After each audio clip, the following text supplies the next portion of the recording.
My name is Sam Lee.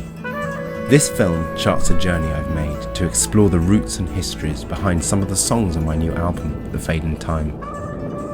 I've come up to Aberdeenshire to meet some of the ancient Scottish travellers who I've studied under and from whom I've learnt these magnificent songs.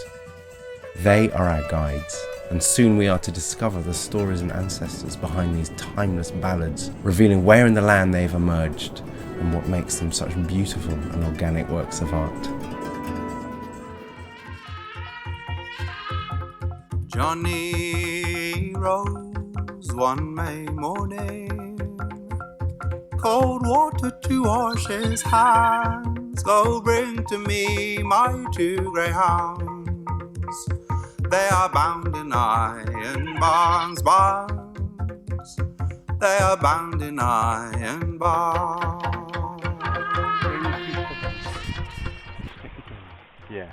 This is Stanley Robertson, my late teacher and legendary Scottish traveller who taught me the song Jonny O the Brine.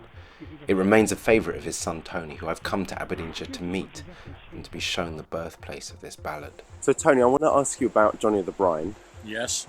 A song that I've learnt from your family, from your dad Stanley. Why do you think this particular one was so popular with the family? I think it's bloodthirsty, and there's a murder there, and there's a hero character that perhaps travelling people identified with. We always thought of ourselves as Jonny O the Brine, just being under the law and fugitives, and we just associated with that a hero, in our mind a hero character who met his demise unfairly, but perhaps not in eyes of the law. So he was a renegade. Perhaps like a Robin Hood character was loved by the people. Tell us where we are right now. We're at a place called the Lord's Throat, or the Lord's Trot. Lord Grant of Monymusk would come out here of a morning, perhaps every morning, to run his favourite horse along his favourite river bank. He'd have owned all the land. And this is on the banks of the River Don, perhaps 2 miles north of Monymusk.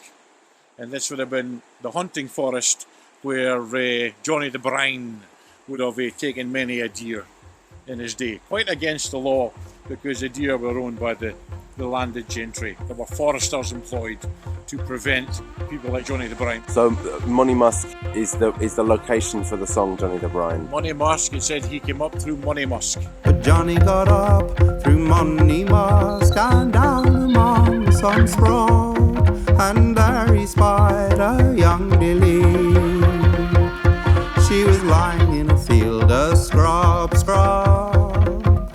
She was lying in a field of scrub. So he shoots a deer. Yep. The greyhounds laid their pride. Yep. And then there's this fascinating line about him drinking the blood of the venison. In fact, they drank so much of the blood and ate so much of the venison. And obviously this is raw. He's a raw meat eater. And the lay down to sleep, they've ate so much has caused him to sleep, him and his dogs. He must be in a very deep sleep. He does not realise he's been approached by the foresters. So it would have been a spot just like this? Absolutely. Yeah, down with the kind of lulling sound of the Don. Between the water and the woods.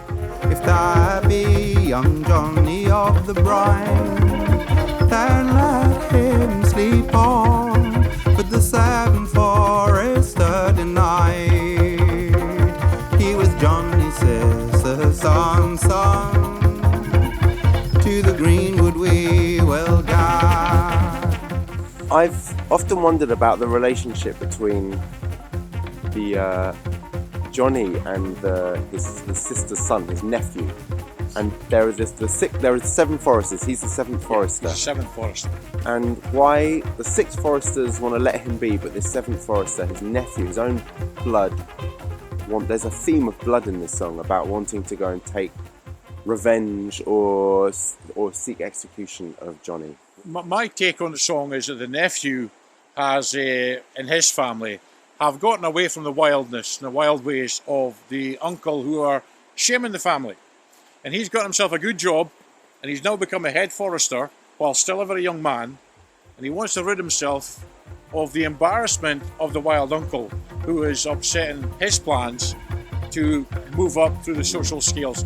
So the fight ensues. The first arrow that they fired wounded him upon the thigh, and the second arrow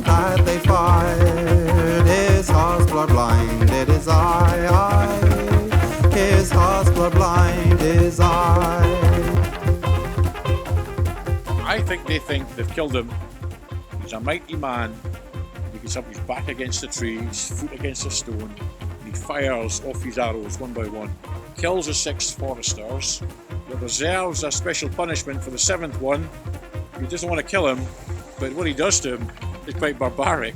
Like an old western. You half kill someone, you set him on the horse to remind the town that you're still the main man. But of course, Johnny's been severely injured, mortally injured. He dies on the river bank. So your father tells about how the passing of the message within the broken bones, that the because everybody was killed and everyone was to die on that in the fight. He leaves the one alive to send back the tellings of what had happened. Well, he's leaving his nephew alive. He's leaving his 7th forester alive. His blood relative.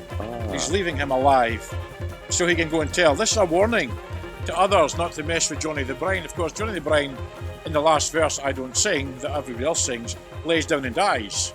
But I think we deliberately miss out the last verse because we don't like the thought of our hero dying. And we think for some reason there might be a miraculous recovery, but he's been shot in the heart. And not many people with an arrow through the heart, in the first place, are going to get up and fight. But Jonny the Brine does. He's an angry man and he rises up. Maybe pulls the arrow out his heart. I love the way, Tony, you speak very practically about the songs. Yeah. Absolutely. To me, they're very real. Yeah. And I can imagine sitting here on a fine summer's day and imagine the whole scenario taking place. Johnny rose up with an angry growl, for an angry man was he. I will kill all you foresters, and I'll break the 7th yon's back in free. I'll break his back in free. He's broken 4 of that yon's ribs, and his arm and his collar bane. And he has set him up on his horse to bring the tidings hame. Him ought to bring the tidings hame. And that's Jonny the Brine.